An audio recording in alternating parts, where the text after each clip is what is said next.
So Ahab sent a message among all the sons of Israel and brought the prophets together at Mount Carmel. Elijah came near to all the people and said, "How long will you hesitate between two opinions? If the Lord is God, follow him. If Baal, follow him." But the people did not answer him a word.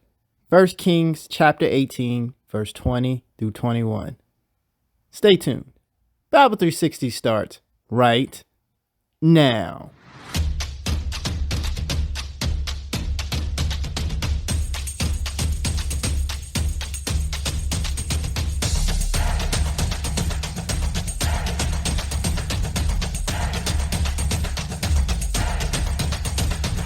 Welcome to another episode of the Bible 360 podcast. Yes, I am still your host, Keeston France, and there comes a day in everyone's life when we just can't avoid the question any longer. We must decide whether to believe the God of the universe or the idols of this world. But first, what exactly is an idol? It's anything or anyone in life that comes before God. Sometimes these idols take the form of good things like a spouse, a child, or a career. Other times, idols can be dangerous and evil, like an addiction or sin. For the Israelites, the deciding moment was the day the prophet Elijah faced over 450 prophets of Baal, the god of rain, in the ultimate showdown of whose God, or God with a small g, would show up. The story began when King Ahab turned his back on God, which resulted in 3.5 years of severe drought and famine, which you can read the full story in 1 Kings chapter 17 and 18. Finally, God sent the prophet Elijah to demonstrate his true power against the prophets of Baal. That's where this story picks up in 1 Kings chapter 18, with Elijah challenging the people to get off the fence and decide once and for all.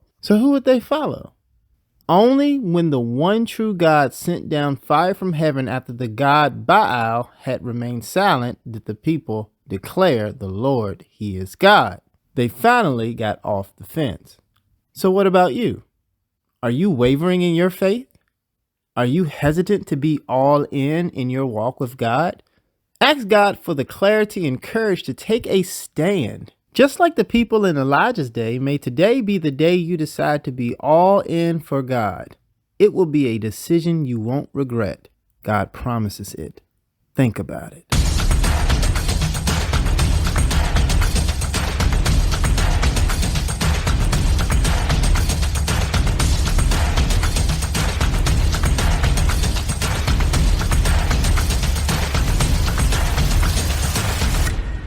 Hey, I want to say thanks again for tuning into the show. If you enjoyed it, please show me some love and go on over to YouTube and subscribe to my page, Bible 360 Outreach, and hit that bell right next to it so you know when I'm posting.